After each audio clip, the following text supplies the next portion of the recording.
Hey, what's happening? It's Bill Smith. Over the weekend, the Notre Dame Cathedral in Paris, France was burned down. No one knows who did it. People are calling it an accident. Doesn't look that way to me. But before we talk about that, I just want to slip this in there. Turns out measles are now anti-Semitic. I don't know how this happened, but it's not an isolated incident. People have pretty much figured out that Hasidic Jews are the largest disease vector of measles in the country right now. So depending on which side of the situation you land on in this, it's either good or bad. Okay, but these people who have weird writing on an American bus, strange writing that I don't understand, that I've never seen on an American school bus, those people are spreading a whole lot of measles right now. All right, now about the Notre Dame fire. I get a lot of really great information off of Vote. It's voat.co. This is probably one of the best places to get info at this point. Twitter's kind of a blur. It's difficult to find things on the internet sometimes. There's a lot of autists and anons that are here, and they're posting really good info. Now, the background of this is that this is not an isolated event. I just want to point that out early and often. It's not an isolated event. So Vandals and Arsonists have been targeting French churches, French Catholic churches now for several months. There's been a string of more than 10 of them hit since the beginning of February.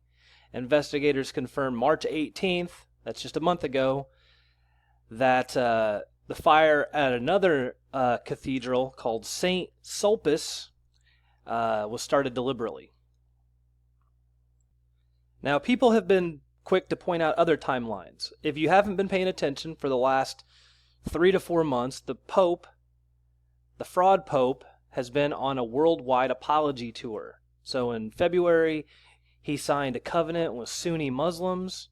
Then in March, it was about meeting with the Mormon Church. After he met with the Mormon Church, the Mormons allowed gay baptisms, gay marriage, just general gayness in the Mormon Church. Then he moved on to this. So this is his African nation apology tour leg of the apology tour or whatever. So he just did this 3 days ago. Here the Pope is kissing the feet of some man that clearly looks extraordinarily uncomfortable. And then 3 days later, we get Notre Dame burned down. That's the timeline. All right, so there's two different memes here. There's two different narratives that the world's going to run with. One is going to be stuff that I just showed you. It was a terrible, tragic event, but the people who actually dig deep in this stuff and care, they're going to be fed this. So what you're going to be fed is that Islam did it. All right, so there's a guy in quote-unquote Muslim garb up on the tower before it happened. And here is a real-time general reaction of the Muslims in Paris. They don't seem too disappointed like the rest of us, if you know what I'm saying. Here's a couple more of them over here. See her face? See how horrified she is? She's Asian. And then look at those guys taking selfies. They're happy to be there. Now, I don't think Muslims did it. I think this was Israel or Catholic Church Jesuit inside job, same way as 9/11 towers, that kind of stuff. They're just feeding you something else to go look at, so you need to go look through the smoke and mirrors. People are going to say blame Muslims. You got to blame Israel because that's where it comes from. Mossad, I'm almost positive, are the ones who made this stuff happen. That with the knowledge of the Catholic Church, at least the Jesuit arm. That's why this happened. So if you go look at this, I'm just telling you this up front. I really don't think Muslims did it. Although everybody's going to try to make you think that. All right, I'm saying that because all of the evidence is too convenient, all right? And I'm going to point out a couple things here in the next few minutes I think is going to raise your eyebrow. So this happened 2 years ago. This is in 2016. These people were found with gas tanks and Arabic documents. And the woman that they found was asking people, I think she wanted people to go to Syria to fight with ISIS and the Islamic State. But I thought Syria was against us, So why would all these Muslim extremists be asking people to go down and fight against Bashar al-Assad instead of Israel? It doesn't make any sense. It never made any sense to me. No one can explain it. That's why I think this stuff is all fake. So this was found, like I said, this was the 2016 plot that they quote-unquote uncovered, right? Well, she just happened to get sentenced to 8 years the day that this thing burns down. The Notre Dame Cathedral goes up in flames on the day that she gets sentenced for 8 years. That's just too convenient, you know? It's just too convenient.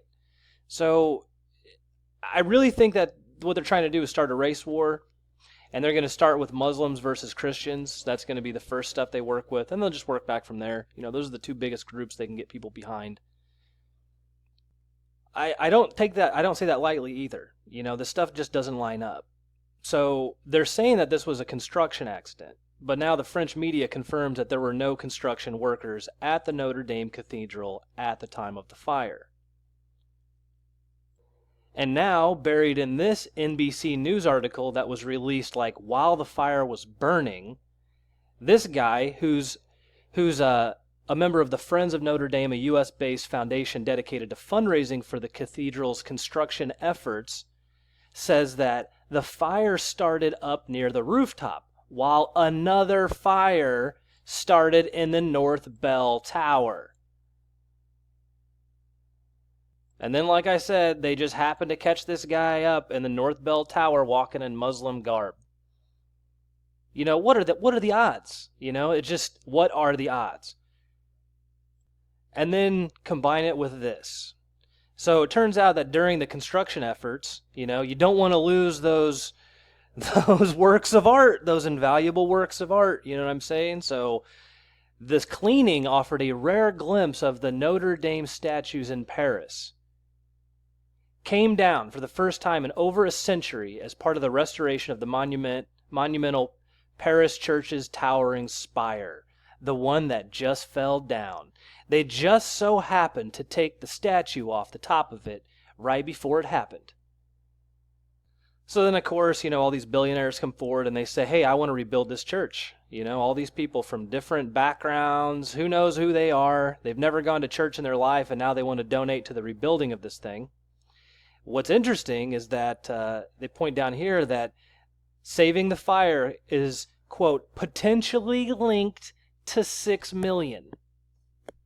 Potentially linked to a 6 million euro renovation project. Now, they update this number. The initial number was 6 million, but then they changed it to 6.8 today.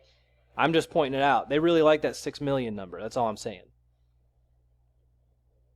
All right, now this guy on Vote's saying what everybody else is thinking. This is not _C, and it says, I'm calling it. Notre Dame won't be rebuilt as a Catholic cathedral. Instead, the rebuilding will be devoid of religion or incorporate all religions. When French President Macron talked about the fire, he avoided the word, quote, cathedral. While some media outlets may initially use that word, they won't soon, calling it here and now. The rebuilt Notre Dame will not be called a, quote, cathedral. It will either be not Catholic or it will incorporate all religions. Which, you know, given the momentum of the world and the direction that at least the French government is headed in, it looks like, you know, this all is working out fairly well for everybody involved, you know. Now, like I said, the timelines of this stuff just add up. There's no way that I can see anything else other than this was on purpose, and they did it so that they could rebuild it and make it look different. The Notre Dame Cathedral is the most important Catholic monument in France, maybe inside of Europe, you know, besides Rome. Everybody knows about Notre Dame. I don't really care, to be honest. Jesus did not live in that church. Okay, Jesus lives in your heart. You ask for his presence. That's where Jesus lives. He's not in that church. But at the same time, I can see the historical value of it. You know, knowing that people built this stuff like 1,000 years ago, 1,200 years ago or something. It's amazing that they were able to do it. It shows what our people were capable of at the time they did it. At the same time that the most important monument in Europe for Catholicism, maybe Christianity as a whole, is burning, okay, at the exact same time, I think the third most important cathedral or monument in Islam was burning. So I don't know where the Notre Dame thing stacks up on the list of Catholicism importance, but the third most important monument to Islam burned at the exact same time. I mean, what are the odds of that?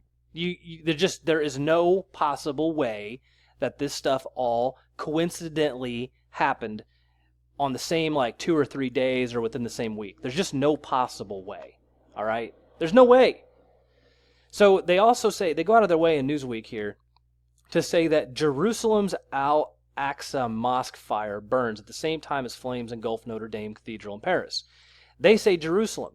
They don't say Israel. And then down here they say stuff about the Palestinian Authority. But they say that this mosque is basically in Israel. That's what they say. And then they quote Palestinian stuff. So, read between the lines. What do you think's happening? All right, now of course every false flag needs a hero, So this guy is going to be the hero. This guy over here, he's the one who ran into the church and got the most important relics, that we couldn't lose. We couldn't let it burn down. Things that people were really worried about losing. This guy ran in and risked his life to save. So he'll be the hero. Call me suspicious, the suspicious type, but I imagine this guy's got something to hide or they wouldn't have picked him. He's got something to hide. I'm not making an accusation, but I will probably look into him sometime in the future. Some people complain that this kind of stuff never hits the board. Okay, that's a bit of a complaint of mine as well. We didn't really have any help on the New Zealand gun ban, gun grab. So don't expect it. That's all I'm kind of trying to say. I got a few minutes left, so I'm going to take a tangent. Here's the next 3 minutes. Next 3 minutes are going to be about this. The triple parenthesis. Now, I am actually embarrassed for some people that watch me because I have to explain this. I didn't think I did, but I got a lot of comments talking about, hey, I didn't know that meant Jewish. I didn't know that meant them. Those people, the deep state, the bad guys, Israel, okay? The Balfour Declaration, central banking, the Rothschilds, sons of Baal, Moloch, child sacrifice, Pizzagate, blood libel, matzo balls, whatever you want to call it, okay? This sums it all up. The internet was tired of having to have this discussion with everybody. So this is what it means. This is what it means, okay? It means Jewish. And Wikipedia calls it an anti-Semitic symbol. Now, when you do this, that causes a lot of confusion. And I have already called this out in another video, okay? We, with triple brackets, did not make anything. Unless you're a Mossad agent. At which point, that brings a lot of questions up for people that like to follow this board. I thought we were saving Israel for last, right? This person should know this. As the number one, as one of the biggest